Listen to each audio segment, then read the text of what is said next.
Good afternoon class, मैं self SK Singh. और आज हम लोग class 12th and IIT NEET के लिए एक इम्पॉर्टेंट टॉपिक पढ़ेंगे जो कि मूविंग चार्ज मैग्नेटिज्म से है। और ये चैप्टर 8th मैग्नेटिज्म से लिया गया है। और इस चैप्टर में हम लोग 2 पार्ट पढ़ चुके हैं। थर्ड पार्ट है magnetic dipole momentum of a revolving electron.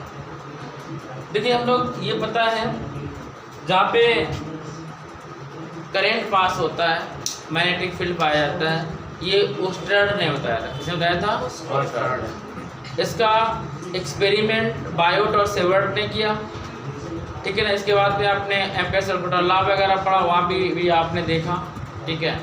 अब कोई इलेक्ट्रॉन है और सर्कुलर ऑर्बिट में रिवॉल्व कर रहा है। जब कोई इलेक्ट्रॉन या कोई पार्टिकल, केवल इलेक्ट्रॉन की बात नहीं कर रहे हैं, कोई भी पार्टिकल, यदि एनी पार्टिकल रिवॉल्व करेगा सर्कुलर पाथ में कोई पार्टिकल रिवॉल्व करेगा तो उस पार्टिकल में एंगुलर मोमेंटम होगा। क्या होगा? एंगुलर मोमेंटम होगा। यदि कोई पार्टिकल एक सिंपल वे में मूव कर रहा होगा तो उसमें केवल मोमेंटम होता है। क्या होता है? मोमेंटम। और मोमेंटम होता है P = mv। पढ़ा होगा आप लोगों ने। मोमेंटम क्या होता है? P = mv। लेकिन हम यहाँ पे एंगुलर मोमेंटम की बात कर रहे हैं। जब कोई पार्टिकल लीनियरी मोशन में होता है, जैसे लीनियरी मोशन में होता है तो मोमेंटम होता है। और जब कोई पार्टिकल एंगुलर में मूव करता है, यानी कि कोई पार्टिकल सर्कुलर पाथ में मूव करता है तो उसमें एंगुलर मोमेंटम होता है। कौन सा मोमेंटम होता है? Angular momentum. और एंगुलर मोमेंटम क्या होता है? L = P × R। क्या होता है? L = P × R। लेकिन यहाँ पे हम लोग लिख सकते हैं R × P, R × P। और L ये वेक्टर क्वांटिटीज है और R और P की वैल्यू है mv। क्या? R × mv। मीन्स हमारा जो एंगुलर मोमेंटम है वो R × mv होगा। क्या होगा? R × mv। ये हमारा एंगुलर मोमेंटम है और m और mv एक साथ मिलेंगे, R × mv। कभी कभार हम इसलिए इसको ऐसे लिखा रहे हैं पूरा अच्छे से, कभी कभार न्यूमेरिकल पूछ लेता है ऑब्जेक्टिव में कि लीनियर मोमेंटम की फार्मूला क्या होता है। तो सबको पता है कि लीनियर मोमेंटम P = mv होता है, सबको पता है।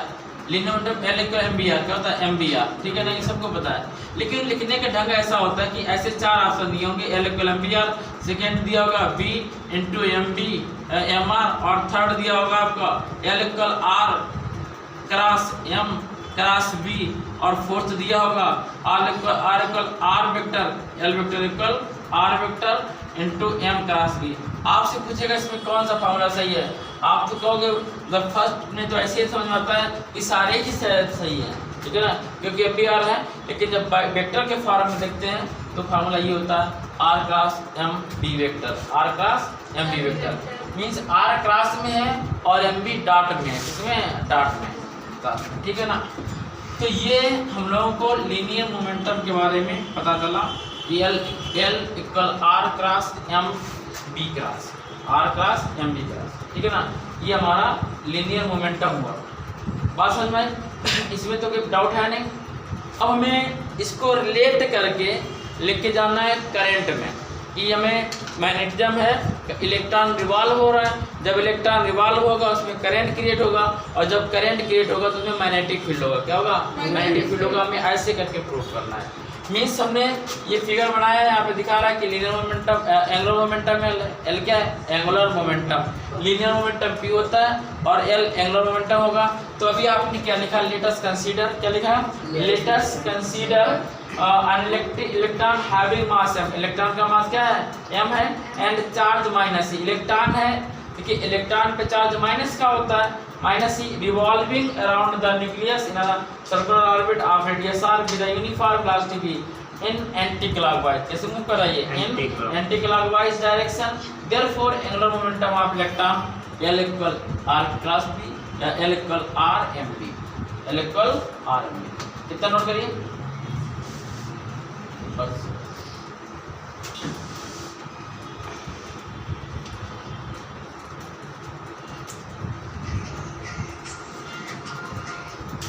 हेलो, देखो अब यहाँ पे ये जो पॉइंट लगा हुआ है ये दिखाता है अपवर्ड डायरेक्शन। क्या दिखाता है?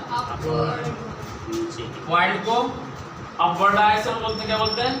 Upward direction. किस में डायरेक्शन है? The perpendicular to the plane of paper in upward direction, which is represented by point. ये अपवर्ड डायरेक्शन, इसको क्या करेगा? Upward direction, upward direction. इसको बोलेंगे डाउनवर्ड, डाउनवर्ड डायरेक्शन। क्या बोलेंगे? Downward direction. साइलेंट रहो। This is the upward direction. इस पॉइंट को बोलेंगे अपवर्ड डायरेक्शन, इसको क्रॉस को बोलेंगे डाउनवर्ड डायरेक्शन। क्या बोलेंगे? Downward direction. अब ध्यान देखेंगे कि टाइम टी इक्वल क्या होता है? टाइम इक्वल होता है डिस्टेंस अपॉन वेलोसिटी। क्या होता है? डिस्टेंस। अब सर्किल में कौन सा डिस्टेंस होगा? 2 पाई है। क्या होगा? और velocity t equal to 2 pi R upon velocity. और आप लोगों को पता है कि करंट I इक्वल क्या होता है? करंट इक्वल टू I होता है। करंट I इक्वल क्या आएगा? E by Q। देखो I इक्वल होता है Q by T। I equal क्या होता है? और Q की जगह क्या लिया गया? इलेक्ट्रॉन लिया गया। I equal to E by T। ठीक है, तो I इक्वल E की वैल्यू पुट अप करेंगे, ये T की value E upon 2 pi R upon B। इस B को ऊपर भेज देंगे तो I इक्वल क्या हो जाएगा? E B upon 2 pi R। क्या आएगा? E B upon 2 pi R, E B upon 2 pi R। और इसका एरिया क्या होगा? इसका सर्किल का, सर्कुलर लूप का एरिया क्या होता है? बोलो, सर्किल का एरिया क्या होता है? बैठते हैं सभी लोग। पाई आर स्क्वायर। क्या होता है? पाई आर स्क्वायर। और magnetic movement, magnetic field intensity नहीं, क्या मैग्नेटिक मूवमेंट, मैग्नेटिक मूवमेंट। एक होता है मोमेंटम, मोमेंटम को टाउ से रिप्रेजेंट करते हैं। मैग्नेटिक मूवमेंट, डाइपोल मूवमेंट को P से डिनोट करते हैं। P इक्वल होता है Q इंटू 2L। क्या होता है? P equal Q into 2L। और मैग्नेटिक मूवमेंट को M से रिप्रेजेंट करते हैं, कैपिटल M से। और ये होता है M इंटू 2L। ये स्मॉल m मास नहीं है, क्या है? Magnetic strength. क्या है? Magnetic strength. पता है? Magnetic strength. एक तो ये फार्मूला था मैग्नेटिक स्ट्रेंथ का, और सेकेंड मैग्नेटिक स्ट्रेंथ का फार्मूला था M इक्वल, बोलो, आइए था, आइए क्या था? आइए, जाइए नहीं, आइए। ठीक है ना? M equal I equal EV upon 2 pi R, और A की value pi R square. Pi से पाई कैंसिल, एक R से R कैंसिल। और मैग्नेटिक मूवमेंट को कैपिटल M से नोट करते हैं, वेक्टर क्वांटिटीज है EV अपॉन 2 और इंटू R। इक्वेशन सेकेंड, इसे इक्वेशन फर्स्ट सपोज। ठीक है ना? मैग्नेटिक मूवमेंट क्या है? EV by R। क्या है? Magnetic movement. ठीक है, बात समझोगे? मोस्ट इम्पॉर्टेंट डेरिवेशन था, इसे आप लोग नोट कर लीजिएगा। और इसका डेरिवेशन नहीं आता, इससे न्यूमेरिकल आते हैं। ठीक है ना? इस चैप्टर से जो भी आएगा न्यूमेरिकल आएगा, ऑब्जेक्टिव आएगा। ठीक है, तो इसको थ्योरेटिकल कम लीजिएगा, न्यूमेरिकली और डेरिवेशन वाला लीजिएगा। ठीक है ना? ये जो M है बच्चा, ये मास ऑफ इलेक्ट्रॉन है। क्या है? मास ऑफ इलेक्ट्रॉन। घबराना नहीं, ये मास ऑफ इलेक्ट्रॉन। और ये जो मास है ये मैग्नेटिक मोमेंटम है। और ये जो मास है वो क्या है? मैग्नेटिक स्ट्रेंथ है। ये वर्क करता है किसका? चार्ज का। जैसे इलेक्ट्रॉन में से इलेक्ट्रिक में चार्ज वर्क करता है, ऐसे मैग्नेटिक में M वर्क करता है। साउथ पोल के लिए +m और नॉर्थ पोल के लिए +m और साउथ पोल के लिए -m। ठीक है, और चीज समझिएगा। एक तो हमारा ये निकल का है, इसी में अब नेक्स्ट सेकंड डालेगा, इसको रफ करना पड़ेगा बेटा।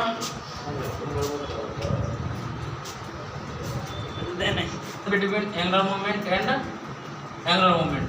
देखो ये फर्स्ट इक्वेशन थी, ये सेकंड इक्वेशन है। ये मैग्नेटिक मोमेंट को m से रिप्रेजेंट कर L से रिप्रेजेंट करते हैं और एंगुलर मोमेंट को m से रिप्रेजेंट करते हैं।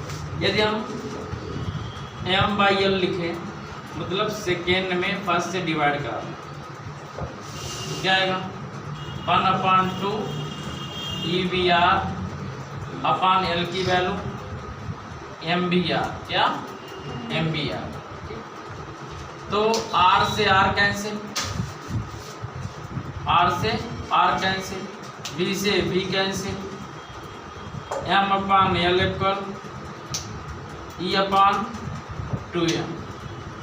ये हमारा फार्मूला है, M/L इक्वल E/2m। ठीक है ना।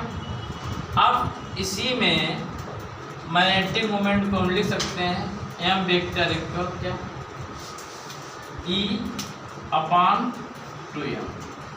एक आगे आप लोग चैप्टर पढ़ोगे मॉडर्न फिजिक्स में, वहाँ पे बोर मॉडल पढ़ोगे। हाँ, बोर मॉडल में नील्स बोर ने बताया है कि जो इलेक्ट्रॉन रिवॉल्व करता है अराउंड द सर्कल पार्ट, उसका जो एंगुलर मोमेंटम होता है, एंगुलर मोमेंटम क्या होता है L। एंगुलर मोमेंटम क्या होता है L। इसे इक्वेशन हम यहाँ पे थर्ड दे सकते हैं। तो जो L होता है एंगुलर मोमेंटम, एंगुलर मोमेंटम ने मोमेंट, एंगुलर मोमेंट L होता है। तो L इक्वल होता है NH/2π, NH/2π। ये है क्या, थोड़ा समझाते हैं, इसके बाद हम लोग जब आगे पढ़ेंगे इसमें 12th में ही, जब 12th में ही पढ़ेंगे मॉडर्न फिजिक्स में, तो उसमें देखेंगे हम लोग क्या समझे ध्यान से कि जब फर्स्ट ऑर्बिट में 2 इलेक्ट्रॉन होते हैं, सेकेंड ऑर्बिट में 8 इलेक्ट्रॉन होते हैं, फिर 8 होते हैं, फिर 18 होते हैं, फिर 18 होते हैं, फिर 32 होते हैं। लेकिन ये कैसे पता चलेगा कौन इलेक्ट्रॉन किस ऑर्बिट में है? भाई इलेक्ट्रॉन जैसे 17Cl35 है, जैसे 17Cl35, 17 क्या है एटॉमिक नंबर, यहाँ लिख दे रहे हैं, सबको आएगा समझ में, दिखाई देगा 17Cl35 है। तो 2 ये एटॉमिक नंबर है, इसी का कॉन्फ़िगरेशन क्या है 287। इलेक्ट्रॉन हमारे पास टोटल 17 है। फर्स्ट ऑर्बिट में 2 इलेक्ट्रॉन रहेंगे, सेकेंड में 8 रहेंगे, थर्ड में 7 रहेंगे। ठीक है, क्या हो सकते हैं जब 17 है ही टोटल। ठीक है,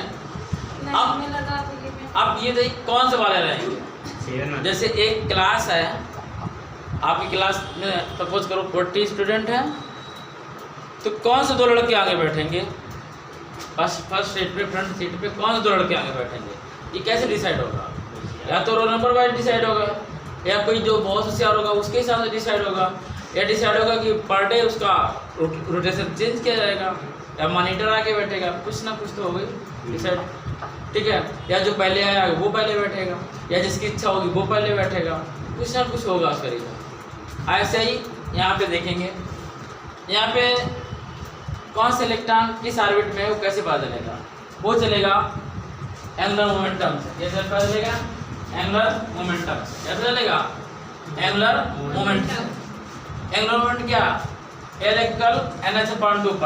n का मतलब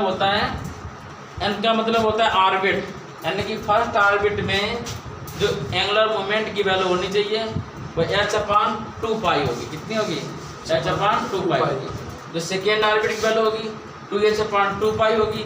जो इलेक्ट्रॉन थर्ड ऑर्बिट में रहेंगे उसकी वैल्यू भी 3H/2π होगी। ऐसे इसमें वैल्यू रहनी चाहिए। ठीक है, तो यहाँ पे जब एल की वैल्यू पुटअप करते हैं तो मैग्नेटिक मोमेंट एम इक्वल क्या आएगा, E/2 एम ये मास है, हम पूरा लिख दे रहे हैं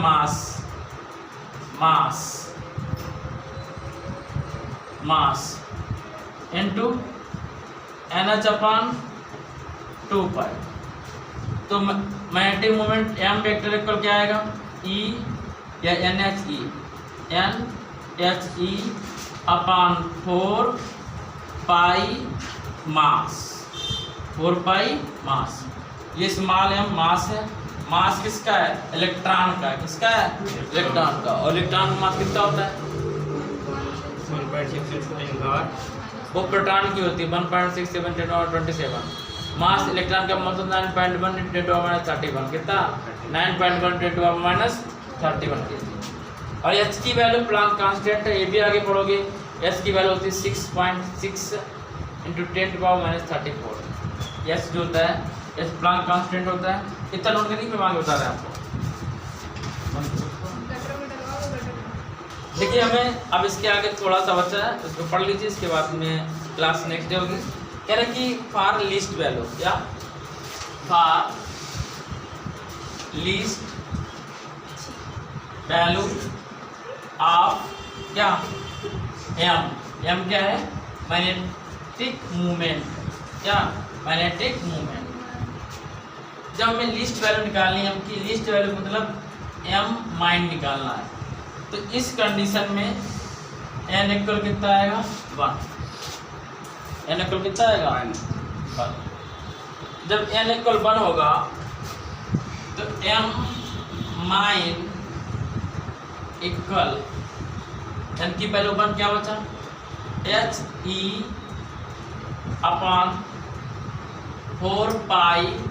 इंटू मास ऑफ इलेक्ट्रॉन। इसका मास ऑफ इलेक्ट्रॉन। प्लांक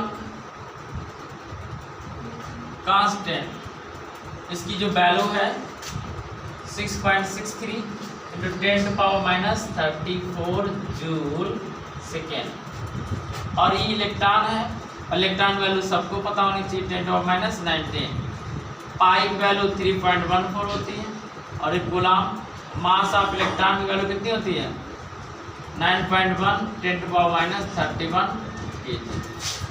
जब यहाँ पे इसको सॉल्व कर लेंगे, वैल्यू पुटअप कर लेंगे, ठीक है, तो यहाँ पे जो वैल्यू फाइंड आउट होगी किसकी, एम माइंड को हम लोग म्यू बी बोलेंगे। क्या बोलेंगे, म्यू बी। लिखिएगा नोट तो करें, हियर इसके नीचे एम माइंड, हाँ इसके नीचे रफ कर देना है, एक मिनट बस। Here M mind is known as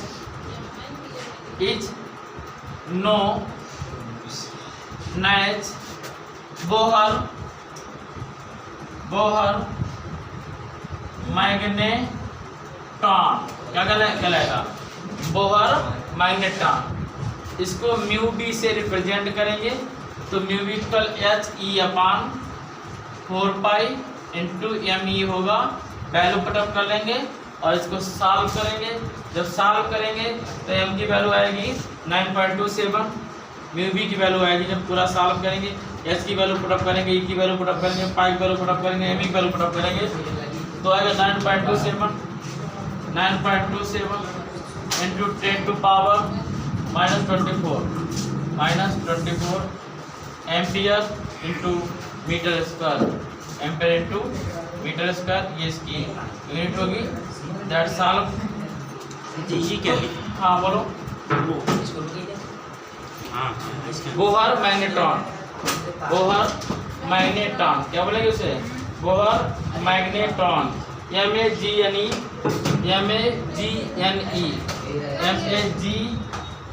MAGNE